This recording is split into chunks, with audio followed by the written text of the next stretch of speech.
கர்த்தருடைய நல்ல நாமத்திற்கு மகிமை உண்டாவதாக. இந்த நாளிலும் ஆபகுக் 1:5 நீங்கள் விசுவாசியாத ஒரு கிரியையை உங்கள் நாட்களில் நடப்பிப்பேன் என்று ஆபகுக் தீர்க்க தரிசனமாக சொல்லுகிறார். நீங்கள் எதிர்பார்த்திருக்கிற முடிவுகளை கொடுக்கும்படி உங்கள் பேரிலே நினைவாயிருக்கிற தேவன், நீங்கள் விசுவாசியாத, எதிர்பார்த்திராத, நம்பியிராத ஒரு காரியத்தை உங்கள் நாட்களிலே தேவன் நடப்பிப்பாராம். நீங்கள் விசுவாசியாத, நம்முடைய திராணிக்கு இவை மிஞ்சினவை என்று எண்ணியிராத அற்புதமான அதிசயமான காரியங்களை தேவன் உங்கள் வாழ்க்கையிலே செய்ய போகிறார். ஆகவே தேவனை நீங்கள் சார்ந்து கொள்ளுங்கள். தேவன் செய்வார் என்ற நம்பிக்கை மாத்திரம் உங்களுக்கு இருந்தால் அது போதுமானது. நீங்களே அநேக நேரங்களிலே சாட்சி சொல்லியிருக்கலாம் அல்லது கேட்டு இருக்கலாம், நான் இதை நினைத்தே பார்க்கவில்லை, எண்ணி பார்க்கவில்லை, ஆனால் தேவன் எனக்கு செய்தார் என்று. அப்படிப்பட்ட காரியங்களை தேவன் இந்த நாளிலே உங்களுக்கு செய்ய போகிறார். ஏனென்றால் அவர் இந்த உலகத்திற்கு உங்களை ஜனிப்பிப்பதற்கு முன்பதாகவே உங்களுக்குரிய எல்லா ஆசீர்வாதங்களையும் தேவன் ஒரு தெய்வீக திட்டத்தோடு நிறைவேற்றி வைத்திருக்கிறார்.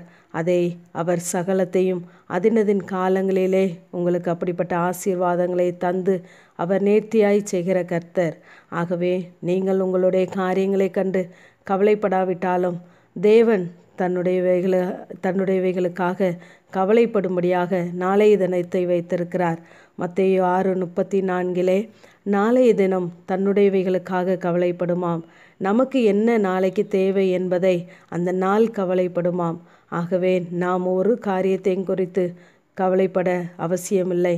நம்மை படைத்தவர், நம்மை உருவாக்கினவர் நம்மோடு கூட இருக்கிறார். ஆகவே நாம் வேண்டிக் கொள்கிறதற்கும் நினைப்பதற்கும் நம்மளுடைய கனவுகளுக்கும் கற்பனைகளுக்கும் மேலாக நமக்குள்ளே கிரியை செய்கிற வல்லமையுள்ள தேவன். ஆகவே நாம் சோர்ந்து போக வேண்டாம். யாத்ராகமம் 7:3 பார்வோனுடைய இருதயத்தை தேவன் கடினப்படுத்துகிறார். ஏனென்றால் எகிப்து தேசத்திலே அவர் அடையாளங்களையும் அற்புதங்களையும் அநேகமாய் நடப்பிக்கும்படியாய். அதிலே தேவன் எதற்கு அப்படி கடினப்படுத்தினார் என்றால், தன்னுடைய ஜனங்கள் அங்கே இருக்கிறார்கள், எகிப்திலிருந்து அவருடைய ஜனங்களை விடுவிக்கும்படியாகவே, கர்த்தரே தேவன் என்பதை அந்த எகிப்தியர் அறிந்து கொள்ளும்படியாகவே தேவன் பார்வோனின் இருதயத்தை கடினப்படுத்தி அந்த தேசத்திலே நாம் எதிர்பார்த்திராத, யாருமே கண்டிராத, விசுவாசித்திராத அப்படிப்பட்ட அநேக அற்புதங்களையும் அடையாளங்களையும் தேவன் செய்கிறார். அவர் ஒரு நோக்கமில்லாமல் தேவன் எதையுமே செய்வதில்லை. ஆகவேதான் ஏசாயா 64:3 நாங்கள் எதிர்பார்த்திராத பயங்கரமான காரியங்களை நீர் செய்தபோது நீர் இறங்கினீர் என்று வாசிக்கிறோம். நாம் எதிர்பார்த்திராத, நாம் எண்ணிராத, நாம் கண்டிராத காரியங்கள் நம்மளுடைய வாழ்க்கையிலே தேவன் செய்யும் பொழுது நாம் நினைத்து கொள்ள வேண்டும், தேவன் நம் மத்தியிலே இருக்கிறார் என்று. தேவன் நம் மத்தியிலே இருக்கும் பொழுது பெரிய காரியங்களை அவர் செய்வார். வேதம் சொல்கிறது, தேவன் இறங்கி வரும் பொழுது பர்வதங்கள் மெழுகு போல உருகி போகுமாம்.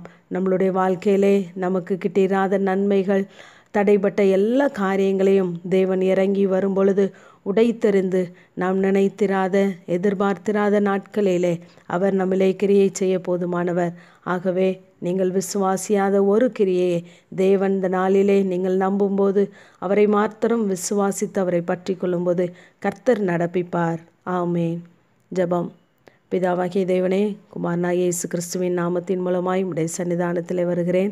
சின்னவன் 1000 சிறியவன் பலத்த ஜாதியுமாவான்.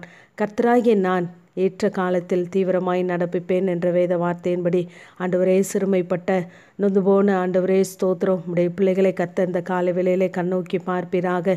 உடைய பிள்ளைகள் ஆண்டவரே ஸ்தோத்திரம், அவர்கள் நினைத்திராத, தன்னுடைய தகுதிக்கு மிஞ்சி இது நடவாது என்று நினைத்திராத எத்தனையோ காரியங்கள் உண்டு. கர்த்தர் இந்த நாட்களிலும் எல்லா தடைகளையும் உடைத்து போட்டு பிள்ளைகள் ஆண்டவரே வாஞ்சித்திருந்த எல்லா காரியங்களையும் நிர்வாகிக்க பண்ணும்படியாக ஜெபிக்கிறேன். ஏற்ற காலத்திலே உடைய பிள்ளைகளுக்கு அதை தீவிரமாய் நடப்பிப்பீராக.